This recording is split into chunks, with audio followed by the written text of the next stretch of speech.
The morning started like any other Tuesday for Thomas Whitmore. He had been working as a senior royal guard for 20 years now, and honestly, he thought he had seen everything. But life has a funny way of proving us wrong, doesn't it? Thomas pulled up to Clarence's house just as the sun was breaking through the London fog. The palace staff had called him in for a routine security check. Nothing unusual about that. Queen Camilla was away visiting a children's hospital in Manchester, so this was the perfect time to go through her private quarters without causing any disruption. He grabbed his inspection kit from the car and headed inside. The staff greeted him warmly. They all knew Thomas. He was that quiet, reliable guy who did his job without making a fuss. No drama, no gossip, just solid work. That's probably why they trusted him with the Queen Consort's personal spaces. Walking through the grand hallways, Thomas couldn't help but feel a sense of history in every corner. These weren't just rooms. These were spaces where decisions that shaped the nation were made. But he pushed those thoughts aside. He had a job to do. The Queen Consort's dressing rooms were exactly what you'd expect. Elegant, organized, and filled with more clothes than most people see in a lifetime. Designer gowns hung in perfect rows, each one probably worth more than his yearly salary. Hats, shoes, bags, jewelry, all arranged with military precision. The staff here didn't mess around. Thomas moved from room to room, checking window locks, testing alarm systems, looking for any structural issues. He was thorough. That was his nature. His wife always joked that he checked the locks on their home 3 times before bed. Old habits from the job, he'd say. After about an hour, he reached the farthest dressing room. This one was different, quieter somehow, less frequently used, he guessed. The closets here were older, more traditional.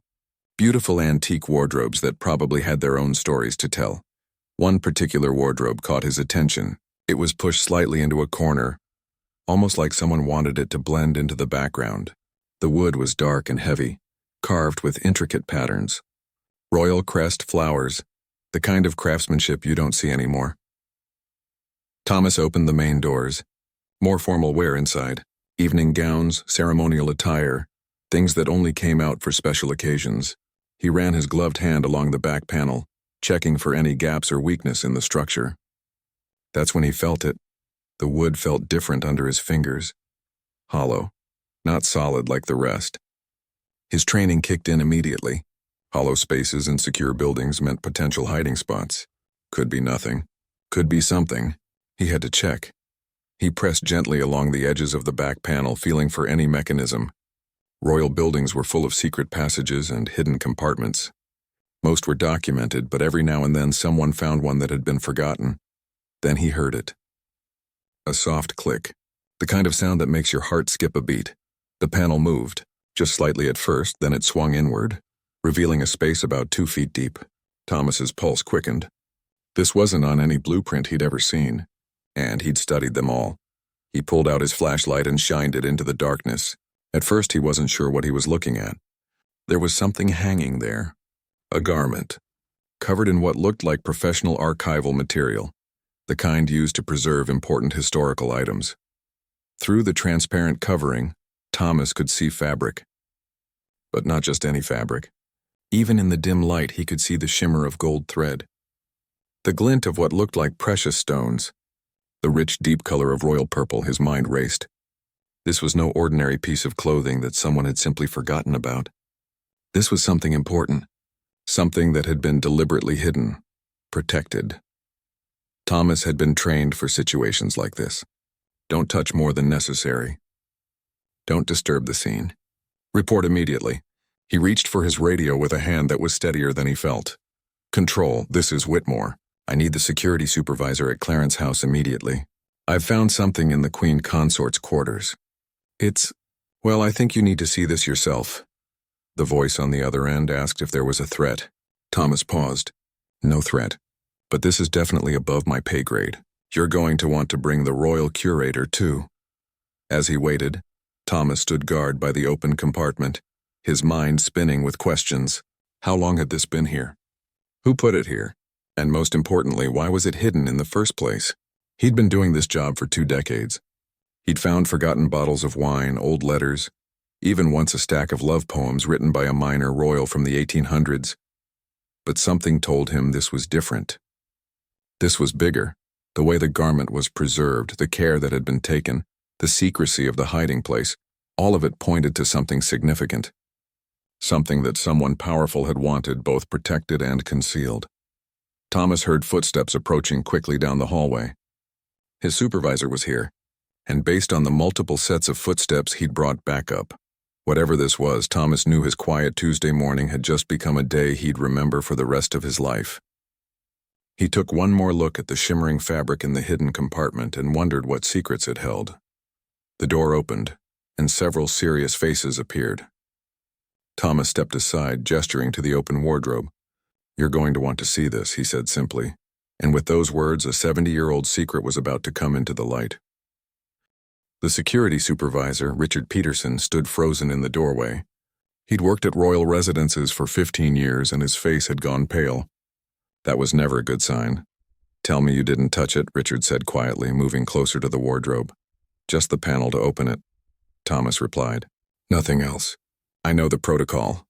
Richard nodded, pulling out his phone. Within minutes, he'd made 3 calls.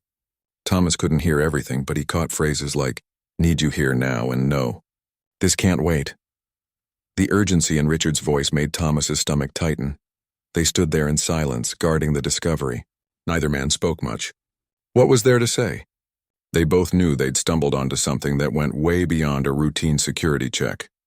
20 minutes later, the royal curator arrived, slightly out of breath.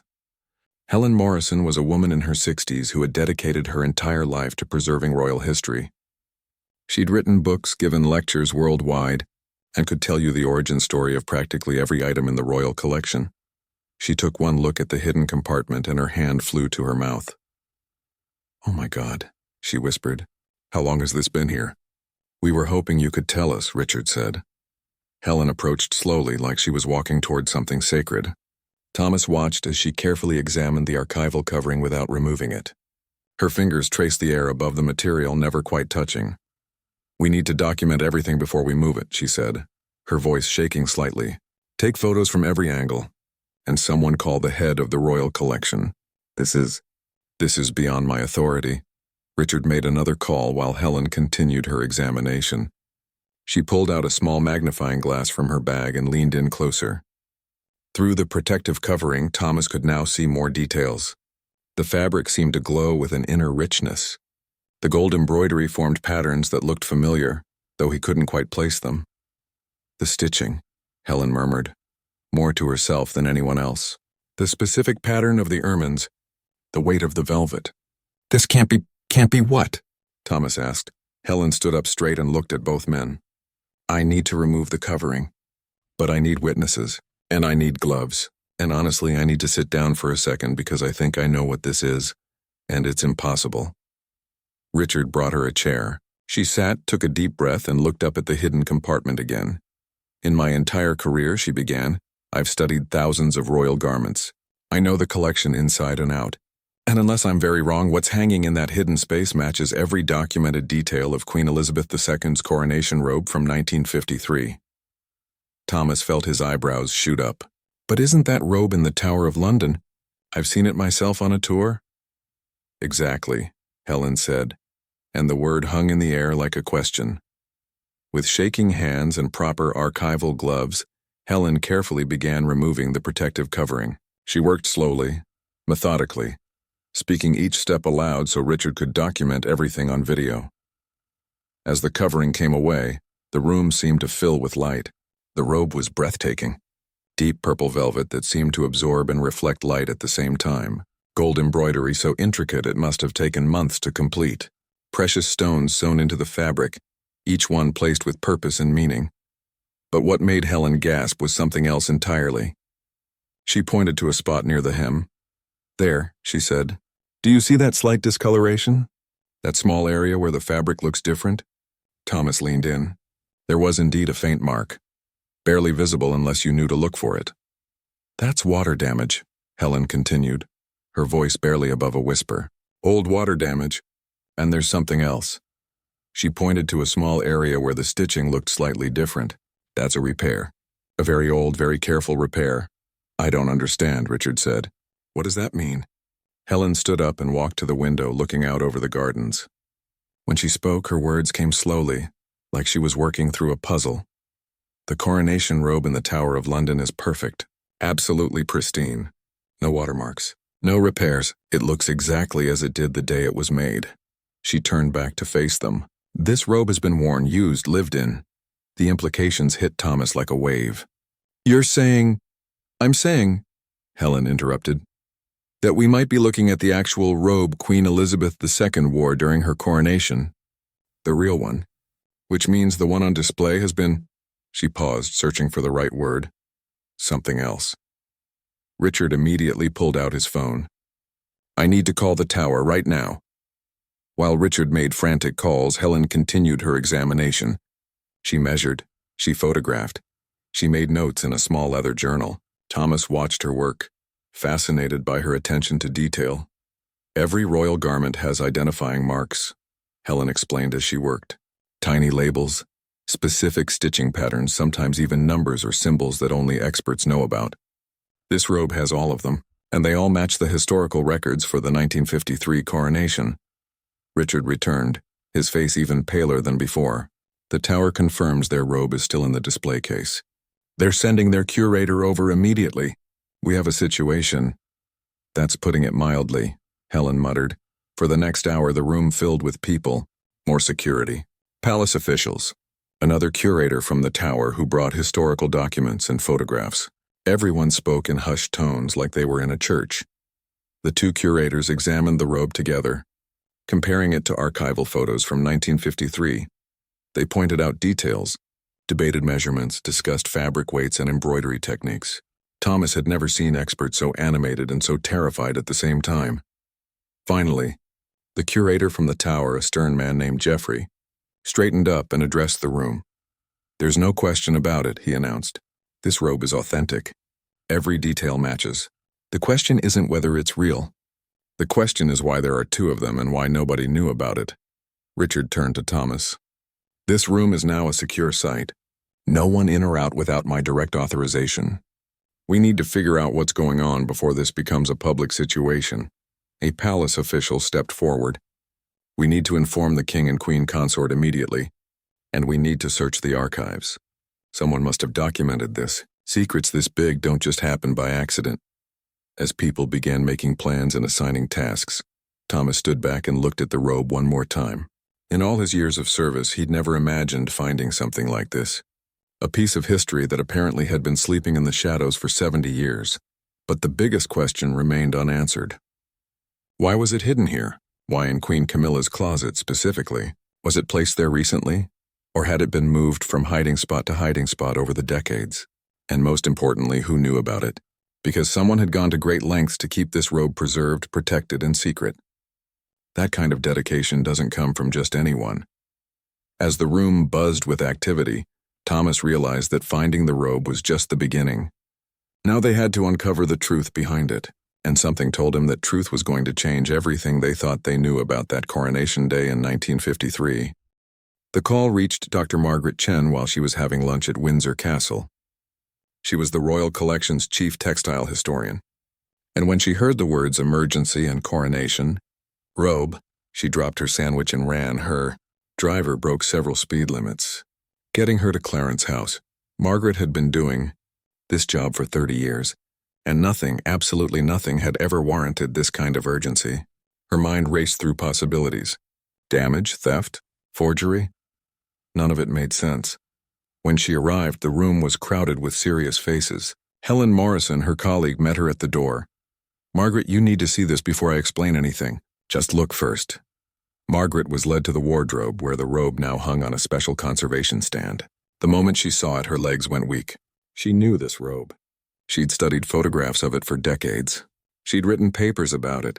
She'd lectured about the symbolism of every embroidered element. "That's impossible," she whispered. "That's what we all said," Helen replied. Margaret approached the robe like it might disappear if she moved too quickly. She pulled out her portable analysis equipment, special lights that could show details invisible to the naked eye. For the next 2 hours, she examined every inch of fabric, every stitch, every stone. The room stayed silent, watching her work. People brought her tea, which went cold. Someone offered her a chair, which she ignored. She was completely absorbed in what she was seeing. Finally, She stepped back and looked at the group of officials, security personnel, and curators watching her. "This is Queen Elizabeth II's coronation robe," she said firmly. "There's no doubt in my mind. The fabric composition, the hand embroidery techniques, the specific types of gold thread used, everything matches the documented materials from 1953. The craftsmanship is consistent with the royal workshops of that era. The wear patterns are authentic, not artificially aged." One of the palace officials spoke up. "But Dr. Chen, that robe is in the Tower of London. You examined it yourself 6 months ago for your research paper." Margaret nodded slowly. "I know, and that's where this becomes a problem." She pulled out her phone and scrolled through her photos. "Look at these images I took at the tower in April. Now look at this robe." She projected the images onto a tablet so everyone could see. 2 robes seemingly identical yet not quite. "The tower robe is perfect," Margaret explained, zooming in on details. "Not a single imperfection. The velvet is flawless. The embroidery is pristine. It looks like it was made yesterday and never worn." She gestured to the robe before them. "This robe tells a different story. See this area?" She pointed to the faint watermarks near the hem. "This is consistent with rain exposure. And here," she indicated several small areas. "These are stress points where the fabric has been worn. Someone wore this robe for several hours, in less than ideal conditions." "But how is that possible?" Richard, the security supervisor, asked. "How can there be 2 robes?" "There's only one way," Margaret said quietly. "Someone commissioned a duplicate. Either the one in the tower is a copy or this one is. But I can tell you this," she touched the fabric gently. "This one was worn on June 2nd, 1953. I'd stake my entire career on it." Another palace official made a call to the Tower of London. The curator there, a man named Jeffrey who'd already been over earlier, was asked to do an immediate detailed examination of their robe and report back. While they waited, Margaret continued her analysis. She discovered something else that made her pulse race. "There's a label," she said, pointing to a tiny piece of fabric sewn into an inner seam, handwritten in ink. "It says ER Coronation Day. That's Elizabeth Regina." This was marked by someone in the royal household. Helen leaned in to see. "The tower robe has a label too, but it's different. It just says ER2 with the year. No mention of Coronation Day specifically." "2 different labels," Margaret murmured. "2 different purposes, maybe?" Jeffrey called back from the tower within the hour. His voice over the speakerphone sounded strained. "I've examined our robe under laboratory conditions," he reported. "It's absolutely authentic in terms of materials and construction, but..." Margaret was right. "It's too perfect. There's no wear, no aging consistent with being 70 years old. The fabric shows no stress patterns. And I found something else in our records. There's a notation from 1953, very small, very easy to miss. It says replacement commissioned with a date in late June, 3 weeks after the coronation." The room went silent. Everyone was processing what this meant. "So what you're saying," Richard said slowly, "is that the robe currently on display in the Tower of London? The one that thousands of tourists see every year. The one in all the official photographs and documentaries is not the original?" "I'm saying," Jeffrey replied carefully, "that we may have a more complicated situation than we thought." Margaret sat down, her mind racing. "This makes sense, actually. Think about it.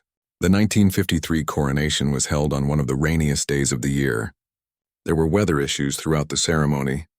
If the original robe was damaged or even just looked less than perfect in photographs, the palace might have commissioned a duplicate for public display. But why keep it secret?" Helen asked. "Why not just say, here's a replica for preservation purposes?" "Because," Margaret said thoughtfully, "in 1953 the coronation was about more than just ceremony. It was about showing strength and continuity after the war. It was about projecting perfection and divine right.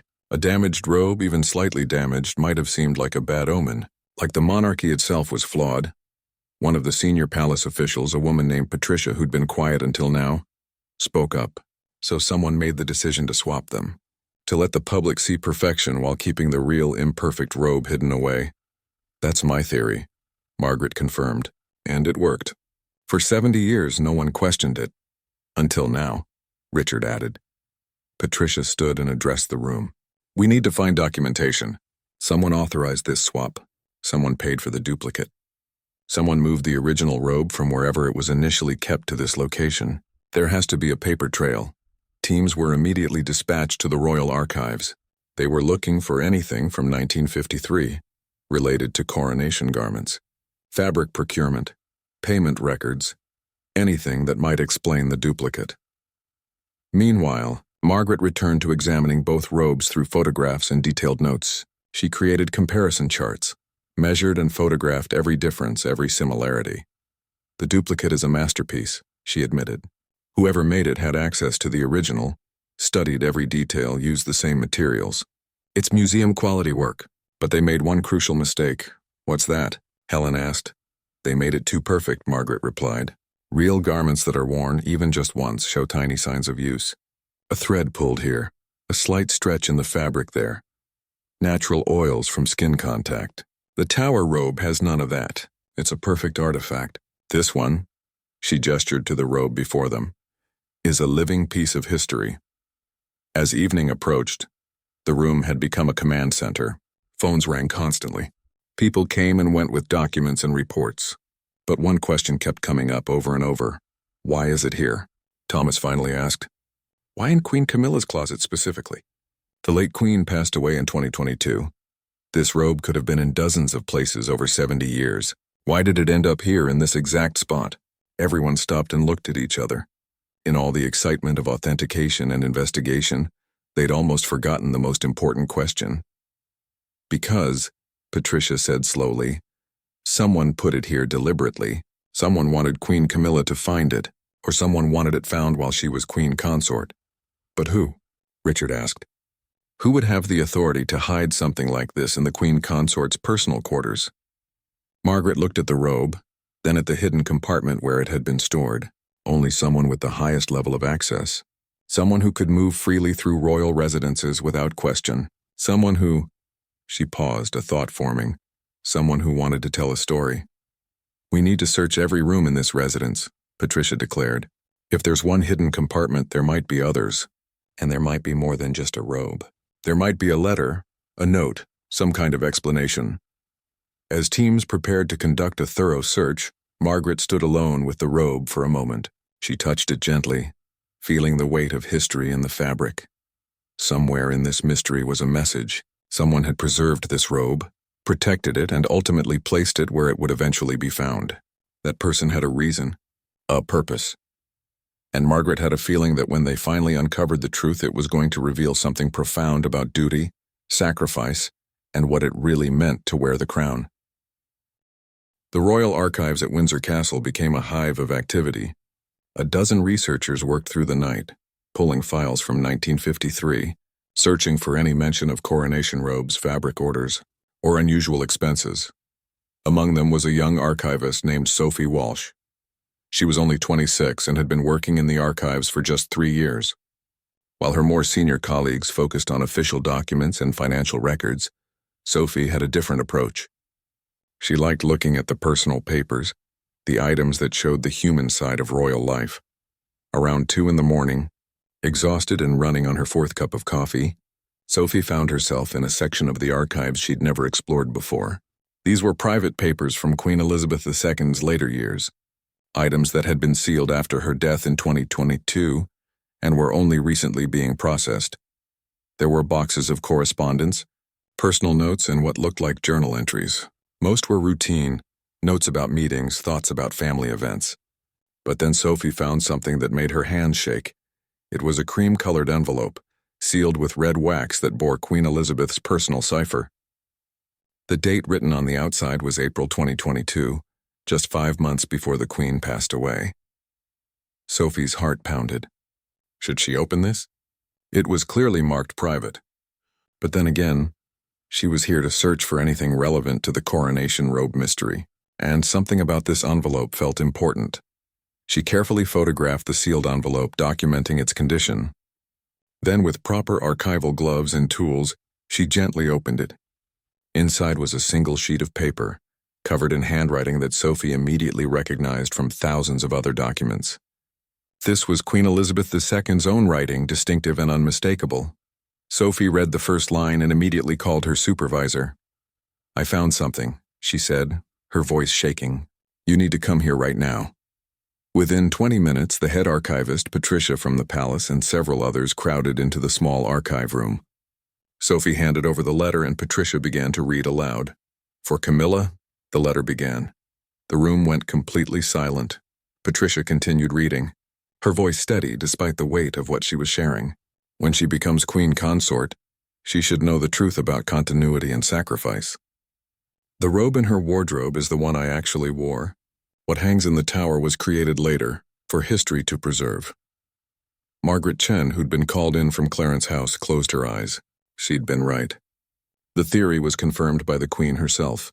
Patricia kept reading. "The real one carries the weight of the moment. The fear, the hope, the prayers I whispered. I wore it on the rainiest coronation day in centuries, and it still carries a water stain near the hem that no one speaks of." "The water stain," Helen whispered. "We found it. We documented it. Let her understand that the crown is not perfection but service." Patricia continued. "Tell her my story." The letter ended there. No signature, just those words. "Tell her my story." Everyone stood in stunned silence. Then someone asked the question they were all thinking. When did she place the robe in Camilla's closet? Before she died or years earlier? Sophie, still at her computer, was already searching. "Give me a minute. There might be related documents." She pulled up maintenance records, security logs, anything that might show unusual activity in the Clarence House dressing rooms. Then she found it. "March 2022, Sophie announced. "There's a note here about the Queen requesting private time in Clarence House while Camilla and Charles were away. The staff was given the day off. Only her personal dresser was present." Margaret calculated quickly. That's 1 month before she wrote the letter. She placed the robe herself, wrote the letter as an explanation, and then sealed it in the archives. "She knew she was dying," Helen said softly. "She was preparing things, getting her affairs in order." Patricia nodded. "The Queen knew that eventually someone would find the robe. Maybe not immediately, but eventually, and she wanted to make sure Camilla understood why it was there." "But why wait?" Richard asked. "Why not just tell Camilla directly? Or tell King Charles?" "Because," Margaret said thoughtfully, "this message was meant to be discovered. Think about it. If she just handed the robe to Camilla and explained, it would have been a private moment. But this way, with the discovery, the investigation, all of us searching for answers, the story becomes bigger. More people know. More people understand the message." Patricia was reading the letter again, more carefully this time. She says, "Tell her my story, not tell her about the robe." She wants Camilla to know the full story of what that coronation day was really like. "So what do we do now?" Thomas asked. He'd been quiet, still processing that he'd triggered all of this by finding the robe. "We need to search for more," Sophie said. "If the Queen left this letter, she might have left other documents. Maybe something more detailed about what happened in 1953, about why the decision was made to create a duplicate." The team returned to the archives with renewed energy. If Queen Elizabeth had left them a trail, they needed to follow it. It took another 3 hours, but Sophie found them. A small leather-bound journal tucked into a box labeled simply Personal, 1953. The journal wasn't entirely about the coronation, but several entries from May and June of that year told a story that had never been made public. Patricia read excerpts aloud to the group. May 30th, 1953. 3 days until the coronation. The weight of it is crushing. I'm 27 years old and terrified. Philip tries to reassure me, but I can see he's worried too. The weather forecast is dreadful. Rain, possibly storms. Nothing we can do but proceed. June 1st, 1953. Tomorrow. I barely slept. Every time I close my eyes, I see my father. He should be wearing this crown, not me, but here we are. They've prepared everything. The robes, the regalia, all of it perfect and heavy with meaning. I tried on the full coronation robes today. So heavy, so real. This is actually happening, June 2nd, 1953. It's done. I am queen in ceremony now, as I have been in name. But it didn't go as planned. The rain was worse than predicted. During the procession between the abbey sections, water got everywhere. My robes, my hair, everything. I felt the weight of wet velvet pulling at my shoulders. I remember thinking, this is an omen. I'm not ready for this. June 3rd, 1953. The official photographs are beautiful. They show exactly what the ceremony should have looked like. Perfect, dignified, divine. What they don't show is me whispering prayers under my breath, my hands shaking, the water running down my neck. The Archbishop told me afterward that even God's anointed get wet in the rain. I suppose that was meant to be comforting. June 25, 1953. A decision has been made. The coronation robes were damaged in the rain, more than anyone wants to admit publicly. The advisors are concerned about the imagery, about what it means for the monarchy to appear vulnerable. They've commissioned duplicates of the robes, perfect versions that will be preserved for history. The originals will be kept secure but private. I agreed to this, though it feels strange. Like we're rewriting what happened. Patricia stopped reading. The journal continued with other entries about adjusting to royal duties, about family matters, about the weight of responsibility. But those entries from June 1953 told them everything they needed to know. She was terrified. Helen said softly, "I never knew." The official history makes it sound like she was so confident, so prepared. That's the point, isn't it? Margaret replied. The official history is what we needed it to be. Strong, perfect, divine. But the reality was a young woman, thrust into impossible responsibility, doing her best in difficult circumstances. Sophie was wiping her eyes. And 70 years later, she wanted Camilla to know the truth, to understand that it's okay to be scared, that perfection isn't the goal, that service matters more than appearance. Richard looked at the letter again. She wrote, "Tell her my story," but I think she meant more than just Camilla. She wanted all of us to know, to understand what the crown really means. "We need to brief the King and Queen Camilla," Patricia declared. "They need to see this letter, read these journal entries. This is their family history, but it's also a gift, a final message from Queen Elizabeth." As they prepared to leave the archives, Sophie carefully resealed the journal and the letter in archival containers. These documents would need to be preserved, protected. They were part of history now. But more than that, they were a bridge between the past and present. They were Queen Elizabeth's way of reaching across time to offer comfort, wisdom, and honesty to the woman who would follow in her footsteps as Queen Consort. Margaret looked at the letter one more time before it was sealed away. Such simple words, really. But the message was profound. The crown is heavy. The responsibility is crushing. You will be scared. You will feel inadequate. And that's okay. Because what matters isn't perfection.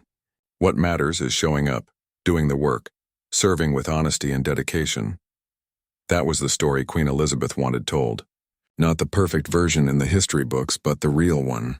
The one that included rain, fear, whispered prayers, and the very human experience of carrying an impossible weight with grace. And now, thanks to a hidden robe and a sealed letter, that story was finally being told. Dr. Margaret Chen couldn't sleep. She'd gone home after the archive discovery, but her mind wouldn't stop racing. The journal entries had answered some questions, but they'd raised dozens more. Who authorized the duplicate? Who made it? How did they keep it secret for 70 years? At 5 in the morning, she gave up on sleep and returned to the Royal Collection offices. She wasn't surprised to find Lord Pemberton, the senior palace historian, already there, surrounded by old files and documents. Couldn't sleep either? She asked. He looked up, his reading glasses perched on his nose. How could I? We've just discovered that one of the most documented events in modern royal history has a secret alternate version. I need to know how they pulled it off. They worked together, digging through classified records that hadn't been opened in decades. Most were routine administrative documents. But then Lord Pemberton found something in a locked file cabinet marked Confidential, June 1953. Inside was a memorandum, written on official palace letterhead. The date was June 4, 1953, just 2 days after the coronation. Listen to this, Pemberton said, reading aloud. From the Lord Chamberlain to the Master of the Royal Wardrobe. Following the events of June 2nd, and in consultation with Her Majesty's private advisors, it has been determined that a preservation protocol must be implemented regarding the coronation garments. Preservation protocol, Margaret repeated. That's a careful way of saying we need to fix this situation. Pemberton continued reading. The original robes sustained weather damage during the outdoor procession. While this in no way diminished the sacred nature of the ceremony, it is deemed prudent to commission museum-quality reproductions for public display and historical preservation. The original garments will be retained in private royal custody. So it was an official decision, Margaret said, not just someone acting on their own. They found more documents. Payment records to the same royal workshops that had created the original robes. Correspondence with craftspeople sworn to secrecy. Orders for identical materials, gold thread, specific types of velvet that had to be sourced from the same suppliers. One letter from the chief seamstress to the palace stood out. It was dated June 15, 1953. Your Majesty, it began. We have completed the reproduction robes as requested. Every effort has been made to match the originals exactly, though I must confess that recreating the hand embroidery has been the greatest challenge. Each stitch in the original carries the prayers and hopes of the woman who created it. We have done our best to honor that spirit. Margaret felt goosebumps on her arms. They understood. The people making the duplicate knew what it represented. More documents painted a fuller picture. The duplicate robes were completed by late June. There was a private viewing where the Queen herself compared them to the originals. The resemblance was so exact that even she had difficulty telling them apart at first glance. Then came the logistics of the swap. This had to be done carefully without attracting attention. The Tower of London was being prepared for a coronation exhibition. That provided the perfect cover. A memo from July 1953 detailed the plan. The duplicate robes would be delivered to the Tower as part of the official coronation collection. They would be displayed as the actual robes worn during the ceremony. The originals would be quietly transferred to the palace's private collection. But here's where it got interesting. Another note, this one handwritten and unsigned, explained the reasoning. The public needs to see perfection, it read. The coronation must represent the unchanging strength of the monarchy. Any sign of imperfection, even something as minor as weather damage, could be interpreted as weakness. In these uncertain times, with the world still recovering from war, we cannot afford any symbol of vulnerability. It was about protecting the image of the monarchy, Pemberton said. Not about vanity, but about national stability, Margaret nodded. The 1950s were so different from now. The Queen was young, untested. The country needed to believe in her strength. A rain-damaged robe might seem trivial to us now, but then it could have been devastating, Pemberton finished. Imagine the headlines. New Queen's coronation marred by storm. Is this an omen? The press would have had a field day.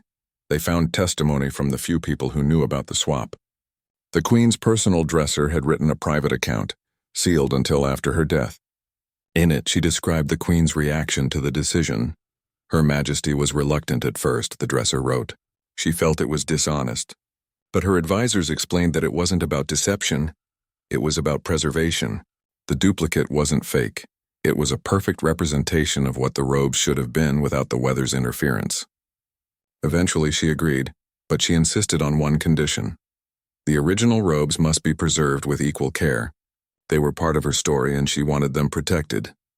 Margaret sat back in her chair. So the Queen herself demanded that the original be kept safe.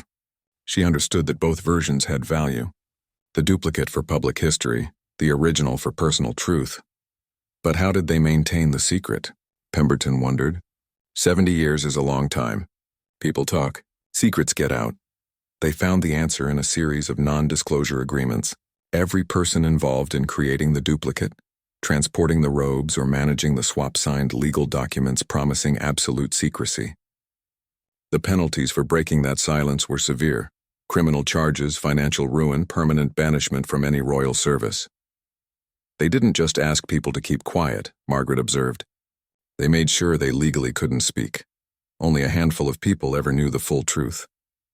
The Queen, obviously, the Lord Chamberlain, the Master of the Royal Wardrobe, a few senior advisors, and the craftspeople who made the duplicate, who were carefully vetted and closely monitored. As those people aged and passed away, the secret became even more tightly held. By the 1980s, only the Queen and perhaps one or two others knew, and they never spoke of it. Until now, Pemberton said.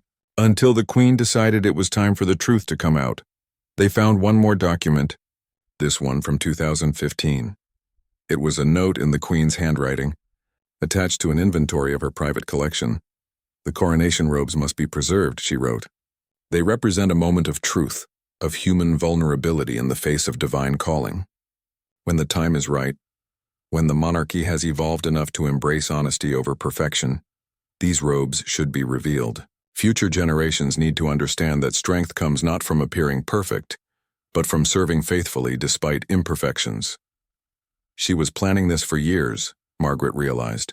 Even in 2015, she knew she wanted this story told eventually. Lord Pemberton pulled out another file.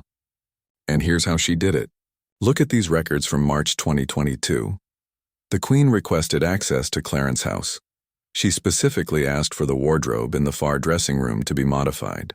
A carpenter was brought in to create a concealed compartment. She built the hiding place herself, Margaret said, amazed. Or rather, she commissioned it specifically for the robe. And then she moved the robe there. Pemberton continued reading through the documents. Her personal staff helped, but they didn't know what was in the protective covering. They just knew the Queen wanted something special stored safely. Margaret imagined the scene. The elderly Queen in her final months personally overseeing the placement of the robe, making sure it would be found, but only when the time was right. She could have put it anywhere, Margaret said. Why Camilla's closet specifically? Pemberton smiled. Because Camilla would understand. Think about it. Camilla has faced more public scrutiny, more criticism, more doubt than almost any royal in modern history. She knows what it's like to be seen as imperfect, to be judged, to carry on despite everything. So the Queen gave her this gift, Margaret said softly, a reminder that even Elizabeth II, the longest reigning monarch, had moments of fear and doubt. That imperfection is part of the human experience, even for queens. They sat in silence for a moment, processing the magnitude of what they'd uncovered. This wasn't just about a robe.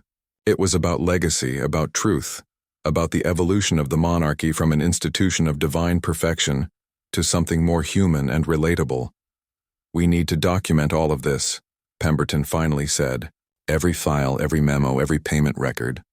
This is history. As they organized the documents, Margaret thought about the craftspeople who made the duplicate robes back in 1953. They'd done their work in secret, knowing it would never be publicly acknowledged. They'd poured their skill and artistry into creating something that most people would never know was a reproduction. And yet, their work had served its purpose. For 70 years, the duplicate had represented the coronation in public memory. It had been photographed, studied, admired. It had done its job of projecting strength and continuity. Now, with the truth coming out, both robes could finally be appreciated for what they really were. The duplicate as a masterpiece of craftsmanship and careful preservation. The original as a witness to actual history, complete with all its imperfect human moments. You know what strikes me most about this? Margaret said. The Queen could have destroyed the original, could have made the secret permanent. But she didn't, she protected it. Queen Camilla's motorcade pulled up to Clarence House just after 3 in the afternoon. She'd been briefed by phone about an urgent matter requiring her immediate attention, but no details had been given. Security protocols, they'd said. She assumed it was something routine that had been blown out of proportion. The moment she walked through the door, she knew it was anything but routine.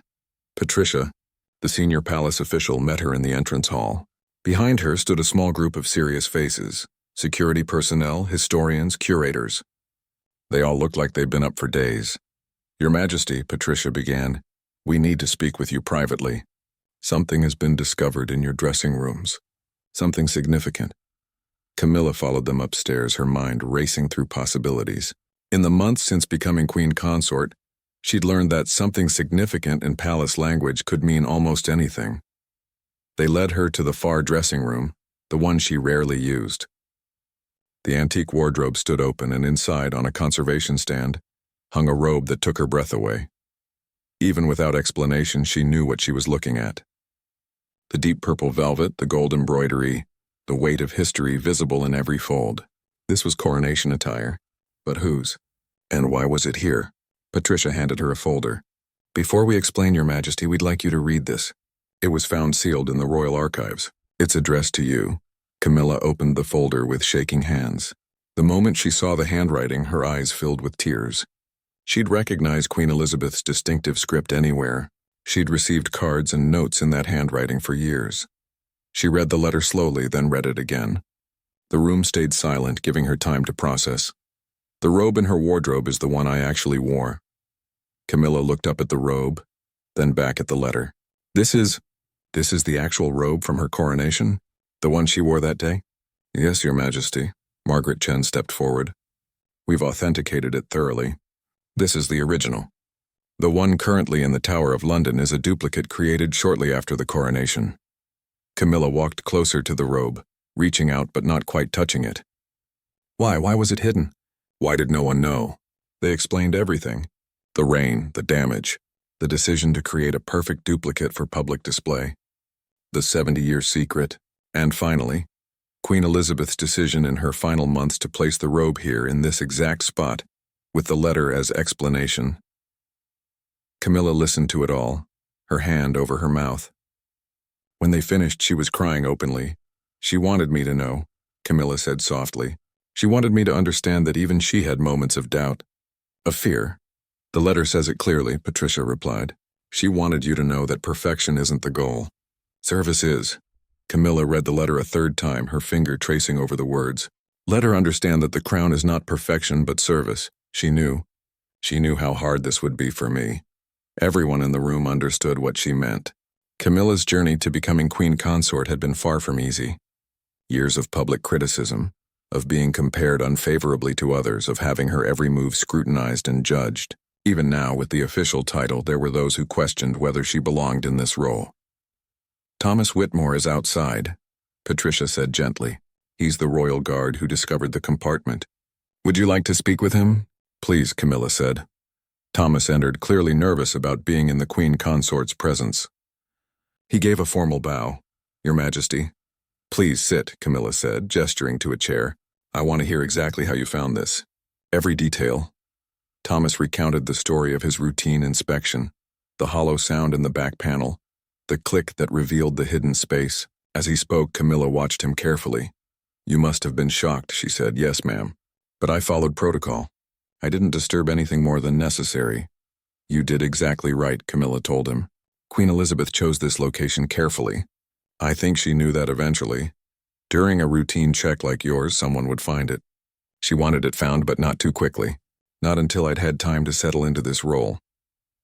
After Thomas left, Camilla asked to be alone with the robe. Patricia hesitated, but the queen consort was firm. Please, I need some time. They all filed out, closing the door behind them. For nearly an hour, Camilla remained in that room. Staff members outside reported hearing her moving around, occasionally speaking softly, though they couldn't make out the words. At one point, they heard what sounded like crying. When the door finally opened, Camilla's eyes were red and puffy, but her expression had changed.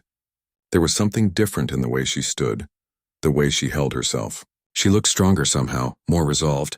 I need to speak with the king, she said. Is he available? King Charles arrived within 30 minutes. Camilla met him at the door and led him to the dressing room without saying a word. The moment he saw the robe, he stopped. Is that your mother's actual coronation robe? Camilla finished. The real one. The one she wore on that rainy day in June 1953. She handed him the letter. Charles read it, his face going through a series of emotions. Surprise, confusion, understanding, and finally sadness mixed with pride. She planned this, he said quietly. In her final months, she was preparing messages for us. For you specifically. They stood together looking at the robe. Charles reached out and gently touched the fabric. I remember this day, he said.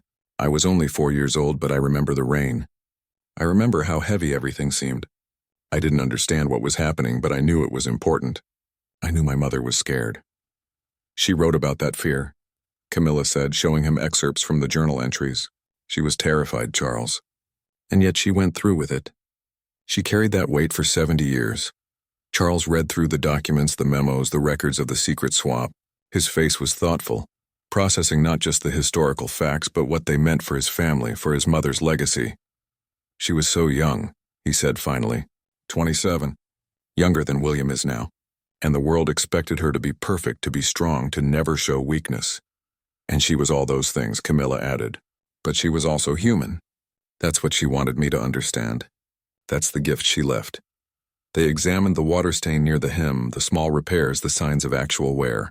These imperfections made the robe more precious, not less. They were proof that the woman wearing it had been real, had faced real challenges, had persevered despite real fears. What do we do now? Charles asked. This is going to change how people think about the coronation, about my mother, about everything. Camilla took his hand. We tell the truth. That's what she wanted. She said, tell her my story. Not the perfect version in the history books, but the real story. The human story. Charles nodded slowly. You're right. But this is your decision to make. She left this for you. She trusted you with this revelation. Then I say we share it, Camilla declared. We show both robes. We explain what happened and why. We let people see that even Queen Elizabeth II, the most respected monarch in modern history, had moments of doubt and vulnerability. And that made her stronger, not weaker. They spent the rest of the evening in that room, just the two of them, talking about Elizabeth, about duty, about the impossible weight of the crown. Charles shared memories of his mother, moments when he'd seen her struggle with the demands of her role, times when she'd confided her doubts to him. She once told me, Charles recalled, that the hardest part of being monarch wasn't the public events or the political challenges. It was maintaining the image of perfection while feeling entirely human inside. She said it was like living two lives simultaneously. That's why she wanted me to have this, Camilla said. Because I've never been seen as perfect. I've always been seen as flawed, as human. And maybe that's exactly what the modern monarchy needs. Honesty instead of pretense. As night fell, they stood one more time before the robe. In the lamplight, the gold thread seemed to glow with an inner warmth. This wasn't just fabric and embroidery. This was a message across time, from one woman who wore the crown to another who would support the one who wore it now. Thank you, Camilla whispered. And though she was looking at the robe, everyone knew she was speaking to Elizabeth. Thank you for trusting me. Thank you for this gift. I understand now. I really do. Charles put his arm around his wife's shoulders. She chose well, he said softly. You'll honor this trust. I know you will. They called Patricia and the others back into the room. Camilla stood before them, her decision made. We're going to do this right, she announced. We're going to create an exhibition that tells the complete story. Both robes, the letter, the journal entries, all of it. The public deserves to know the truth. And more importantly, they deserve to understand what Queen Elizabeth wanted them to learn from this truth. Patricia smiled. I'll begin making arrangements immediately, Your Majesty. As the team discussed logistics and timelines, Camilla returned to the robe one last time. She touched it gently, feeling the weight of wet velvet that a 27-year-old Elizabeth had carried through the rain 70 years ago. In that moment, Camilla understood something profound. The crown wasn't about being perfect. It wasn't about never making mistakes or never showing fear. The cabinet room at Buckingham Palace had seen countless historic meetings over the centuries. But the gathering called for the next morning felt different. The air was thick with tension as people filed in, taking their seats around the long table. King Charles sat at the head, with Queen Camilla beside him. Around them, senior members of the royal family, palace officials, government representatives, historians, legal advisors, and communications experts. 20 people in total, each one sworn to absolute secrecy about what was to be discussed. Patricia stood and addressed the room. Thank you all for coming on such short notice. What we discuss today will have profound implications for the monarchy, for our national history, and for how the public views the late Queen Elizabeth II's legacy. She proceeded to explain the discovery of the robe, the authentication process, the hidden letter, and the journal entries. As she spoke, photographs and documents were passed around the table. Some people gasped. Others sat in stunned silence. A few shook their heads in disbelief.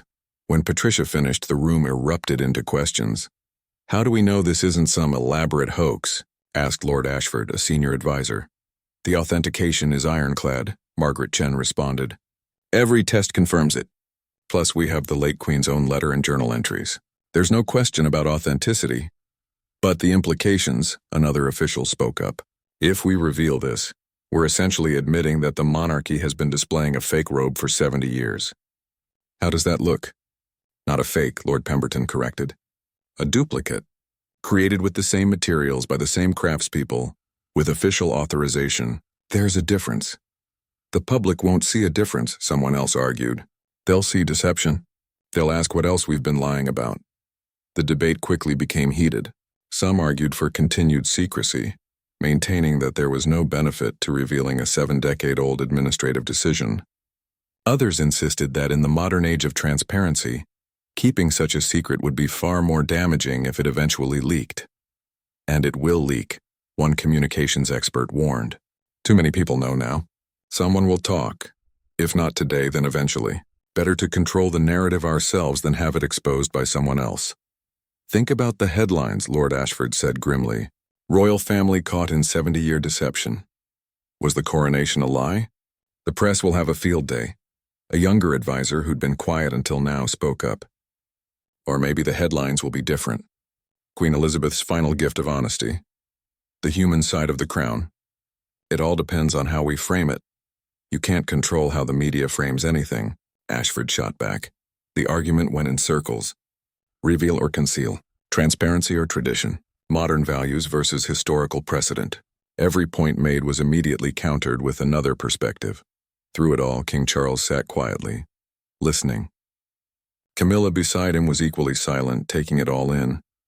Finally, after nearly 2 hours of debate, Charles raised his hand for silence. I think we're asking the wrong question, he said.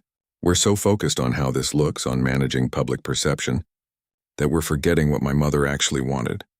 He held up the letter. Queen Elizabeth's handwriting visible to everyone.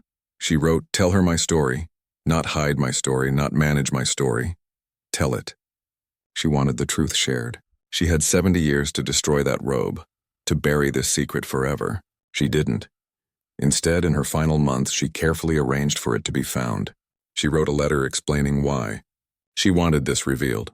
But Your Majesty, Lord Ashford began, with respect, the late Queen may not have fully considered the political implications.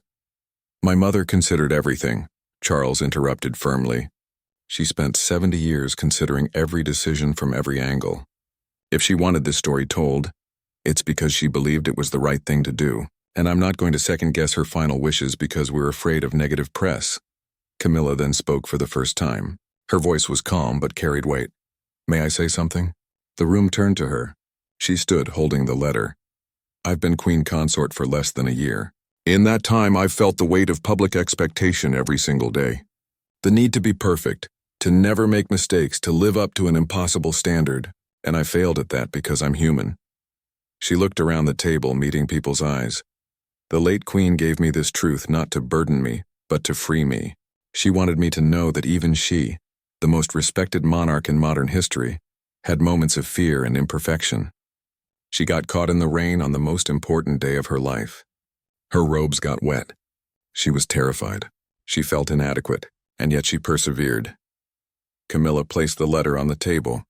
That's the story that needs to be told, not because it damages the monarchy, but because it humanizes it. People don't need us to be perfect anymore. They need us to be real. They need to know that we understand what it's like to struggle, to doubt, to carry on despite fear. The Queen Consort is right, said a younger government representative. The world has changed. The public's relationship with the monarchy has evolved. Transparency and authenticity are more valuable now than maintaining an image of perfection. But there are risks, another official warned. Once we open this door, once we admit to this, what's to stop people from questioning everything else? Every tradition, every ceremony, every official account. Maybe that's not a bad thing, Camilla replied. Maybe it's time the monarchy evolved from an institution of divine perfection to something more honest. Something more connected to the real lives of real people. The debate continued, but the tone had shifted. Charles and Camilla's words had reframed the question. This wasn't just about managing a potential scandal. It was about honoring Queen Elizabeth's final wishes and about defining what kind of monarchy they wanted to be going forward. A legal advisor raised a practical concern. If we do reveal this, how do we handle it? A press conference? A documentary? A simple statement? An exhibition, Margaret Chen suggested. A comprehensive exhibition at Windsor Castle. We display both robes side by side. We include the letter, excerpts from the journal entries, historical context about the decision to create the duplicate. We tell the complete story in depth with full context. That could work, the communications expert said thoughtfully. It frames it as a historical revelation rather than a scandal. It puts the focus on the story itself, on Queen Elizabeth's wisdom and humanity. We'd need to prepare supporting materials, another advisor added. Educational content for schools, context for historians, talking points for when people inevitably have questions. Ideas began flowing. The exhibition could include interviews with the craftspeople's descendants, historical footage from the rainy Coronation Day, expert commentary on why the decision was made and what it tells us about the era. We should also address the Tower of London issue head-on, someone suggested. Explain that the robe there served its purpose beautifully for 70 years. It's a masterpiece of craftsmanship. There's no shame in it.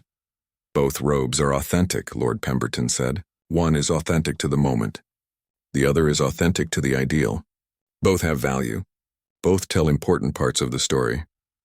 As the discussion evolved from whether to reveal into how to reveal, one advisor raised a final concern. What about the late Queen's privacy? These journal entries are deeply personal. Are we comfortable sharing her private thoughts with the world? Camilla answered immediately. She wanted them shared. That's why she didn't destroy them.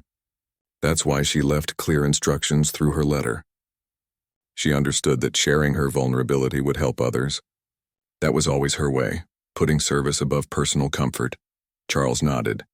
My mother spent her entire life in service.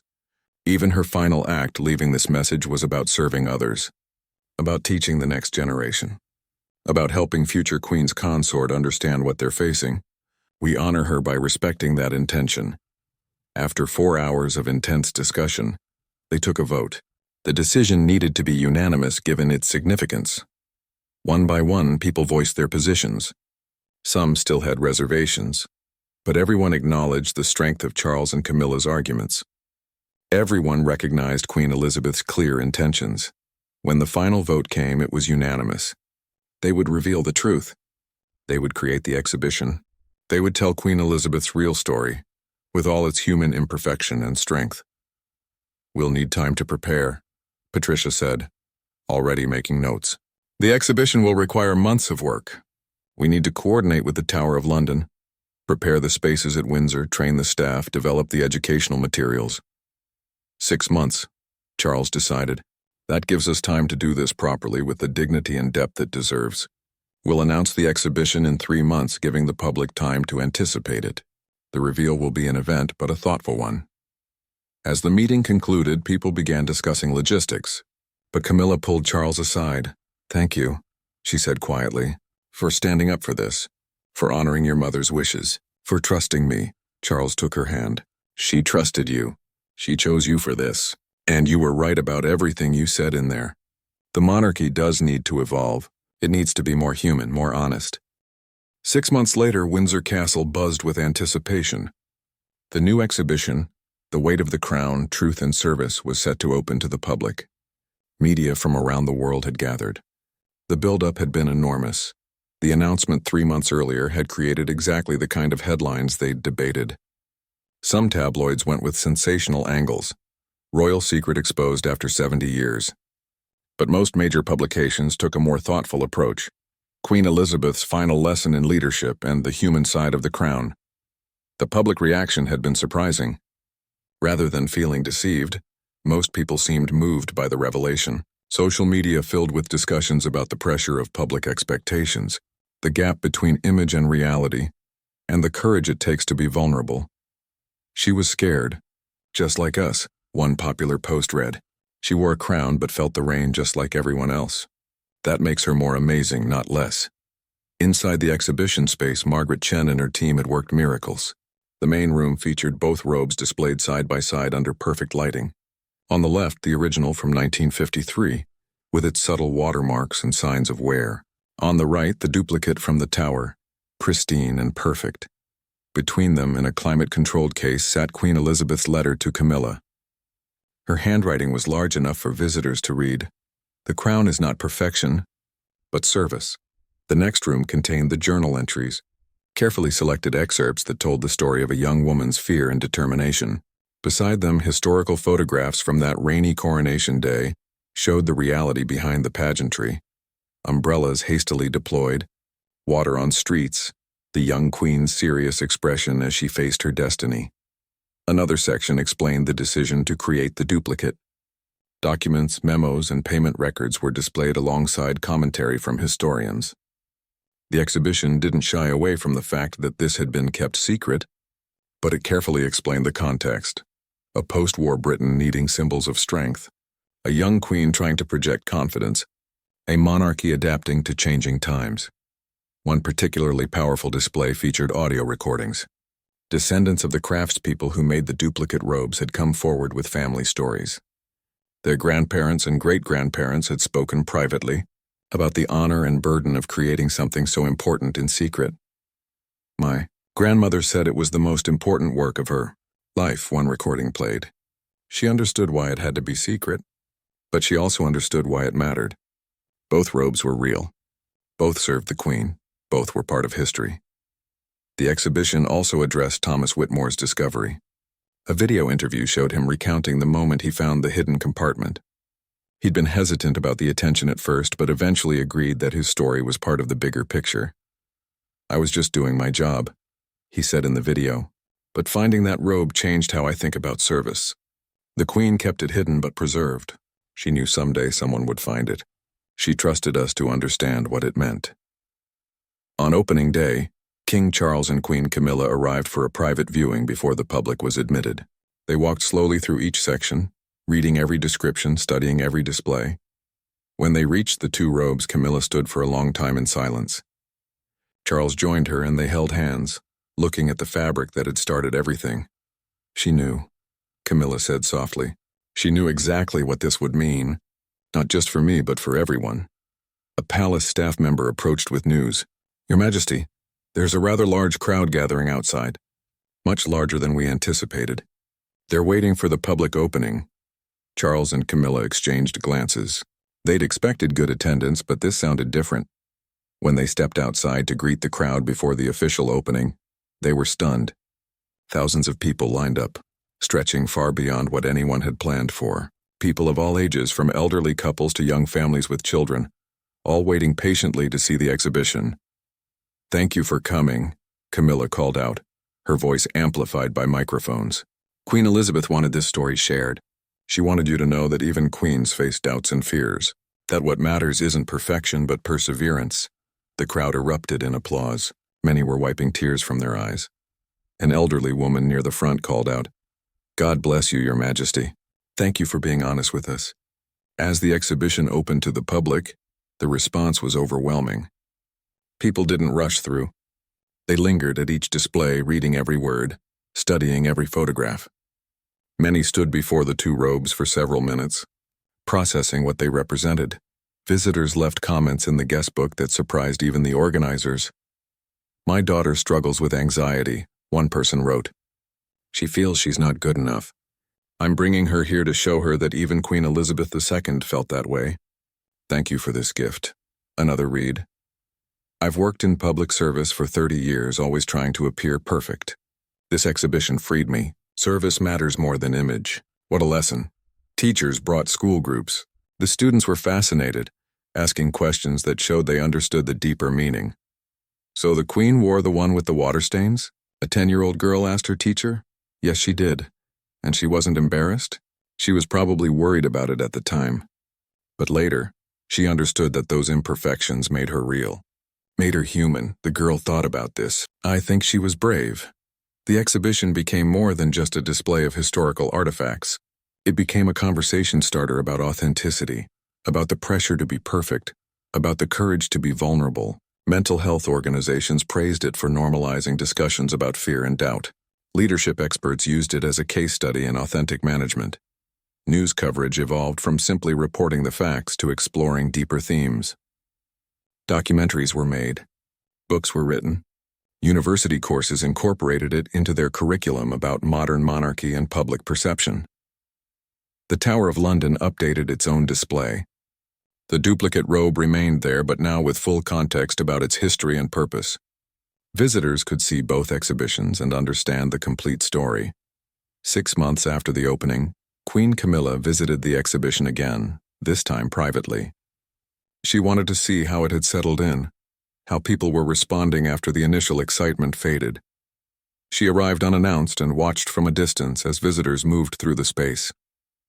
A young woman, maybe in her 20s, stood before Queen Elizabeth's letter with tears streaming down her face. Camilla approached gently. "Are you all right?" The woman turned, recognized her, and quickly tried to curtsy while wiping her eyes. "Your Majesty, I'm sorry, please don't apologize. Tell me what you're feeling." The young woman gestured to the letter. "I just graduated from university. I got my dream job, but I'm terrified I'm not good enough. I feel like a fraud." And then I read this, and I realized that Queen Elizabeth felt the same way on her coronation day. If she could carry that weight with those doubts, maybe I can handle my job. Camilla took the woman's hand. "You can? And those doubts? They don't make you weak. They make you human. The Queen wanted you to know that." They talked for a few more minutes before Camilla continued her tour. But that conversation stayed with her. This was exactly what Elizabeth had intended. Not just a historical revelation, but a gift to future generations. A reminder that everyone, even queens, struggles with self-doubt. And that's okay. Later that evening, Camilla sat in her private study at Clarence's house. On her desk was a small brooch she'd had specially made, a tiny embroidered ermine, matching the ones on the original Coronation Robe. She'd started wearing it to official events.